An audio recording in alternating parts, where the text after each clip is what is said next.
The Lagos sun beat down on Surulere like a drum that wouldn't stop, baking the dusty streets where Amara and I grew up. Our friendship was so real. Even then, the imbalance was a physical thing. Amara was sunshine incarnate, golden skin, laughter like bells, blessed with a luck that felt like a personal affront. Scholarships landed in her lap like ripe mangoes. Boys stripped over their tongues for her attention. The universe conspired in her favor, leaving me, Tara, perpetually one step behind in her radiant dust. I was the sharp one, the planner, the girl who worked for every scrap. But next to Amara's effortless glow, my intelligence felt dull, my ambition desperate. A seed of resentment, small and bitter, took root the day she won the inter-school dance competition I'd practiced for months. I saw the adoration in the crowd's eyes, felt the hollow ache in my own chest. That seed, watered by every shared triumph that felt like my personal failure, grew into a thorny vine of envy, winding its way around our childhood bond, choking it slowly. We moved to Victoria Island, trading street football for cocktail parties, but my shadow, followed. Our friendship became a frayed rope, held together by 20 years of habit and the unspoken, corrosive weight of my jealousy. Then she met him, Ken Lyo. The name alone was whispered with reverence in Lagos circles. Tech billionaire, Lagos royalty, he possessed a dangerous charm, a voice like velvet poured over gravel that could disarm a room. Their meeting at a charity gala was the stuff of Bella Niger headlines. Within months, the announcement splashed across Punch Society News and popular wedding blogs. A diamond the size of my thumbnail glinting on Amara's finger. Seeing it felt like swallowing glass. At the engagement party in his obscene Ikoyi penthouse, all floor-to-ceiling windows showcasing the glittering indifferent lagoon, I sipped champagne that tasted like ashes. Amara floated beside him in ivory silk, radiating a happiness so pure it was blinding and infuriating. She doesn't deserve this. The venomous voice in my head hissed, louder than the Afrobeat pulsing throughout the room. She never deserved any of it. Her luck isn't skill, it's just cosmic favoritism. The plan, cold and sharp and utterly consuming, crystallized in that moment of champagne-filled bitterness. I would take him, not just steal him, but shatter her perfect world with the very price she cherishes most. I became the perfect best friend, the rock, the indispensable confidant. I threw myself into wedding planning with Amara, cooing over lace samples and floral arrangements, all while dissecting Ken like a specimen under a microscope. His quiet intensity during discussions about quantum computing startups, the way his eyes softened just slightly when Fela Kuti's Watanoge played, the subtle weariness behind his perfectly curated billionaire smile. I memorized it all. I made myself available, subtly inserting myself into their orbit, offering to pick up Ken's dry cleaning when Amara was busy, suggesting restaurants I knew he'd appreciate. Conversations were my battlefield. When Amara bubbled about honeymoon beaches, I would steer Ken towards disruptive AI markets. When she fussed over cake flavors, I would engage him on geopolitical risks affecting his portfolio. I mirrored his ambition, validated his intellect, positioned myself as the woman who truly understood the weight he carried. I fed his ego crumbs laced with poison, subtle comparisons, implied limitations of Amara's worldview. She's so wonderfully uncomplicated, isn't she? I'd murmur, making simplicity sound like a flaw. The serpent smile never left my face. My moment arrived during Amara's chaotic, perfume-drenched bridal shower. Why was he even here? I wondered maliciously. Ken, looking like a trapped animal amidst the shrieking laughter and champagne flutes, escaped to the relative quiet of the balcony. I followed, a cool glass of sparkling water my prop. Escaping the Valkyries, I quipped, leaning beside him. He offered a tight smile. We talked, not about weddings, but about the crushing pressure of legacy, the loneliness at the top, the frustrating short-sightedness of his board, things Amara, bless her sweetheart, wouldn't grasp. I listened intently, offered sharp, concise insights, made him feel seen in a way I knew Amara couldn't. I saw the flicker in his dark eyes, surprise, appreciation, the dawning connection. "You get it, Tara," he said, his voice low. The weight. The seed of doubt was planted. My envy, that corrosive force, felt like a laser focus, a superpower. Later, helping Amara pack shower gifts, I casually mentioned Ken seemed stressed about work. "Oh, he always carries the world," she sighed, blissfully unaware of the crack I'd just wedged open.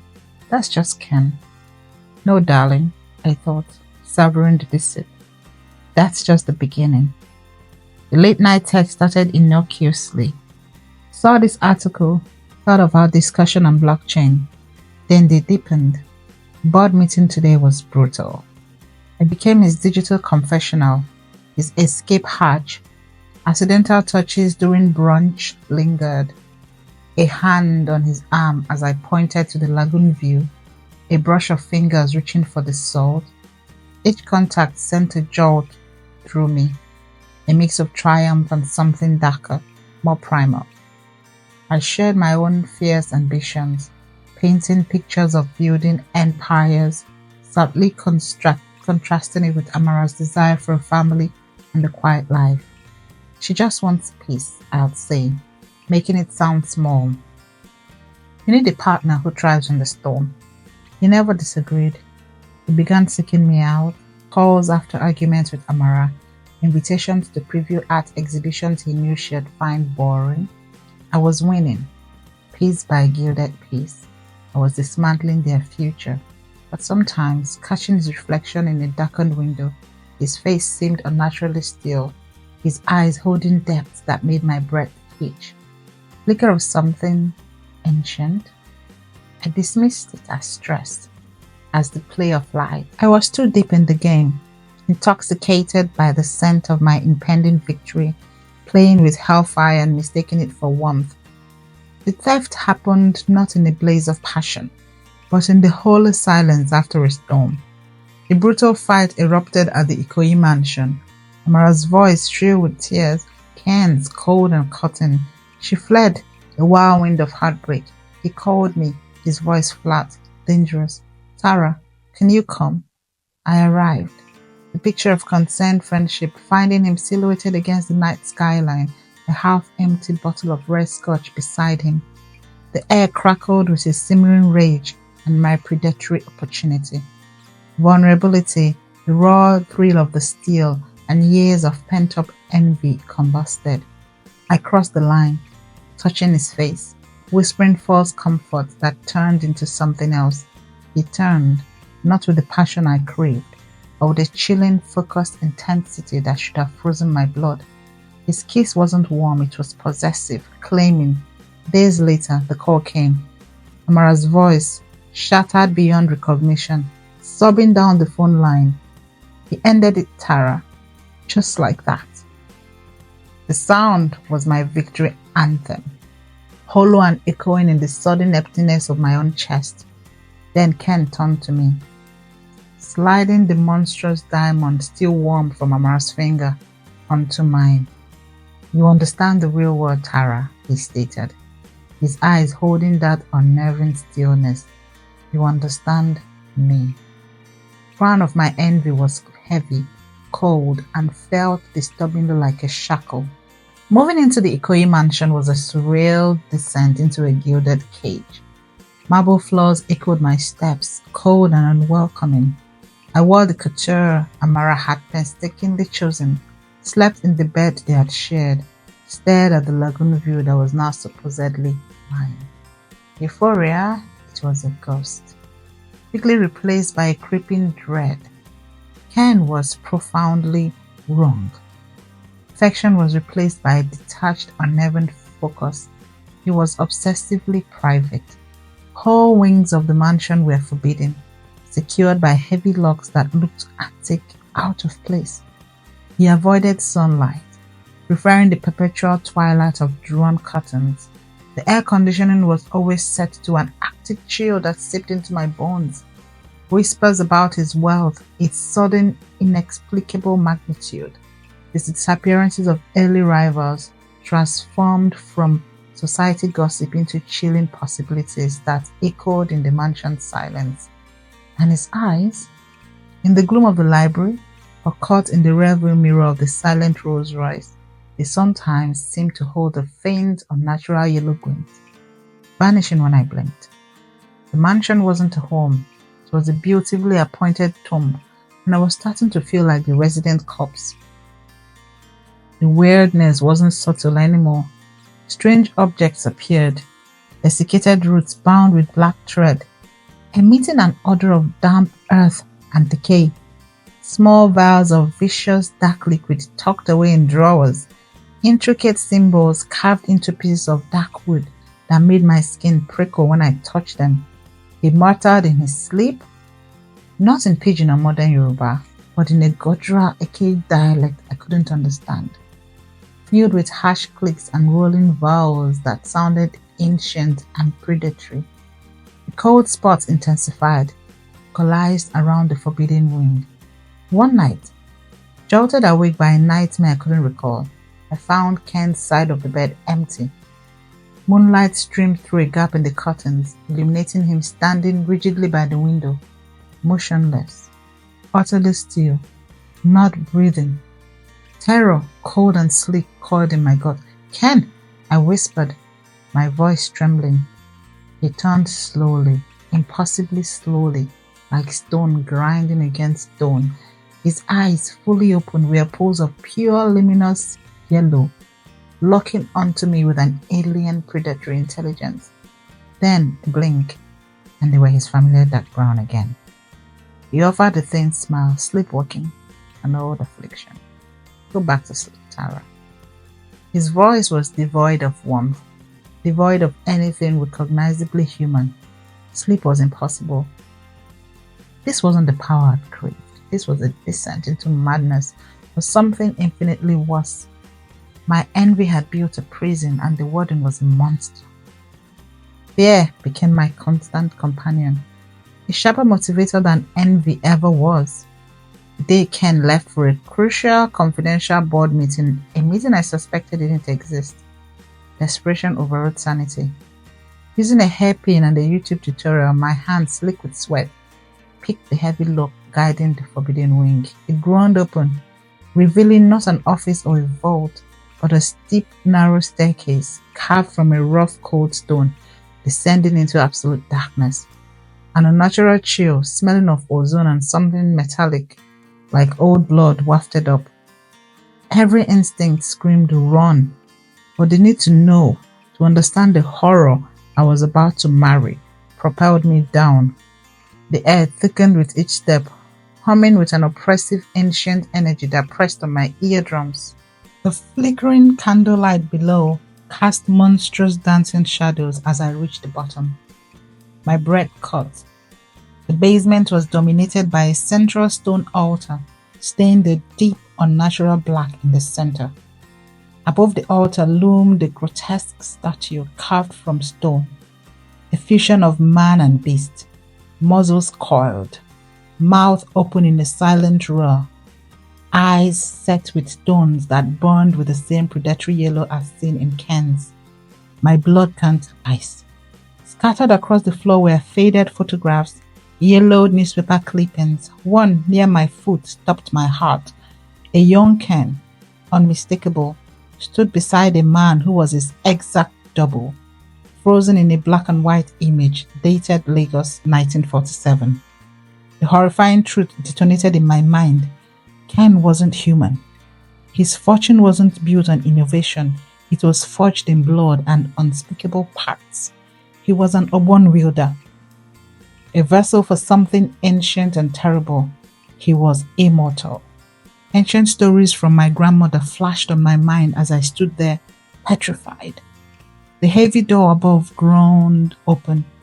Ken stood silhouetted against the light from the hallway, unnervingly calm. "Curiosity, Tara," His voice echoed, stripped of all pretense of humanity, resonating with a millennia of icy indifference, a fatal flaw in mortals. I stumbled back from the altar, the stolen diamond ring burning like a brand of shame and terror. What are you? What was Amara to you? And what am I? My voice was a ragged whisper. He descended the steps slowly, deliberately, entering the pulsating candlelight. His eyes glowed with that sickening yellow light. He said, Amara was light, pure, a rare vessel, resilient, a cruel, lipless smile touching his mouth. She resisted the necessary transition. Too much innate goodness. Annoying. He took another step. Symbols on the floor flaring brighter. But you, your envy, your delicious consuming ambition, the darkness you nurtured in your heart like a prized bloom, it's a siren song. Perfection. You didn't steal me from her. You delivered yourself to us. The ritual requires a vessel brimming with its own shadow, wailing in its own twisted way. He raised a hand. The air grew thick, suffocating, pulling the breath from my lungs. The statue's eyes blazed. I was frozen, prey, mesmerized by the serpent. My revenge had delivered me to the abyss. Then, a loud crash. The high, narrow basement window, thick with grime, exploded inwards. Shards of glass rained down like crystal daggers. A figure dropped through the opening, landing in a crouch amid debris. Amara, her face was streaked with dirt and tear tracks, her dress torn, but her eyes blazed with a ferocious, protective fury. In her hand, clutched like a lifeline, was a small, intricately carved wooden figure, an Orisha icon. Tara, now! She screamed, her voice raw but powerful. She hurled the glowing figure towards the obsidian statue with all her strength. It struck the bait's chest with a sound like shattering ice. Ken, or the thing wearing him, roared, an inhuman guttural sound that vibrated the stones and made my teeth ache. The yellow light in his eyes flickered violently. The pulsating symbols dimmed, their energy disrupted. Amara didn't hesitate. She lunged forward, grabbed my icy hand with surprising strength. Move! We scrambled towards the jagged hole where the window had been, the only source of blessed real Lagos sunlight. Ken was recoiling, snarling, clawing at the air where the golden light pulsed from the falling icon. We hauled ourselves up, ignoring the glass staring at our clothes and skin, tumbling out onto the manicured lawn.